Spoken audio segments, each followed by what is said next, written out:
Have you heard this term floating around lately? Brain rot? It seems like it's everywhere, and it perfectly describes that fuzzy-headed feeling a lot of us get. Today, we're going to dig into what it really is. So to kick things off, I've got a question for you. What in the world could the year 1854 possibly have in common with right now, 2024? Well, the answer is kind of wild. It turns out this isn't a new feeling at all. Way back in 1854, Henry David Thoreau, yeah, that guy, actually used the term brain rot in his book Walden. He was worried about his mind decaying. Now, let's jump 170 years to 2024, and guess what? Brain rot was just named Oxford's Word of the Year. It's the perfect term for our anxiety about our digital lives. So what we're feeling? It's not new. It's really just an old fear that's been given a new name for our new, very digital age. Okay, so let's get into it. What are we actually talking about when we say brain rot today? Let's break it down. Here's the official definition from Oxford. It's that feeling that your brain is just getting worse, right? And it's seen as a direct result of spending way too much time consuming low-quality stuff online. You know, that mental fog that just rolls in after you've been scrolling for hours and can't even remember what you looked at. Now, to be super clear, this is not a medical condition. Your doctor isn't going to diagnose you with brain rot, but it's a cultural term that describes a set of symptoms that are very, very real. It's this shared experience of feeling mentally tired and unfocused, and it's hitting younger generations, Gen Z and Gen Alpha, especially hard, because they've basically grown up with a screen in their hands. But what's actually going on in our brains that makes us feel this way? Let's dig into the science behind all that scrolling. First up, something I think we're all a little too familiar with, doom scrolling. This is when you just can't stop reading bad news online. It literally floods your brain with stress hormones and puts you in this constant state of high alert. It's exhausting. And then you've got its slightly more chilled out cousin, zombie scrolling. This is when your thumb is moving, but your brain is, well, it's checked out. You're just passively swiping, not really engaging, kind of like you're in a trance. It just depletes your mental energy and makes you feel disconnected from everything. So why is it so hard to stop? Well, it all comes down to something called the dopamine feedback loop. See, every time you scroll and see something even mildly interesting, a funny video, a cute puppy, your brain gives you a little hit of dopamine. It feels good.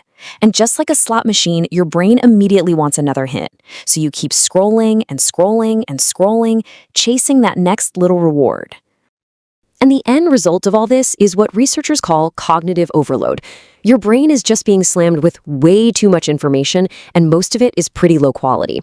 It's like trying to drink from a fire hose, right? You can't possibly process it all, so you just get completely overwhelmed and mentally fried. So, okay, that's what's happening in the brain. But what are the real-world consequences?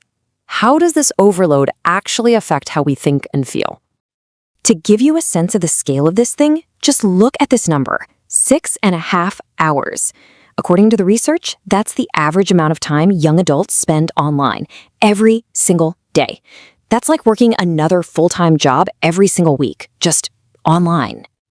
And the fallout from all that time? Well, it's not great. Studies are directly linking all this screen time to some pretty serious issues. We're talking about more anxiety, real problems with memory, a much shorter attention span, and even higher risks for depression and just feeling lonely. Okay, so is this really an addiction? It's a bit different from, say, a substance addiction. There's no physical dependency. But here's the tricky part. You can't just avoid screens. They're everywhere, for work, for school, for talking to friends. And that makes this problem uniquely difficult to manage because the thing you're addicted to is a core part of modern life. So that's the bad news. But the good news is we are not helpless here. We can absolutely do something about this. Let's talk about how to start reclaiming our focus. A digital detox is an awesome place to start, and it's pretty simple. First, just track your screen time for a few days. You might be shocked at the actual number. Second, set some real boundaries. Maybe no phones at the dinner table or no screens in the bedroom.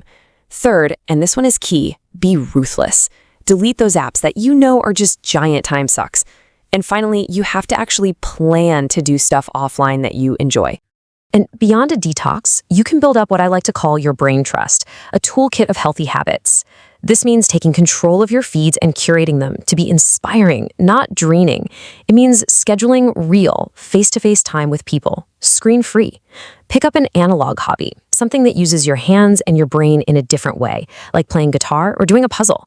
And you got to take care of the basics, right? Mindfulness and especially getting good quality sleep are total game changers for building a stronger, more resilient mind.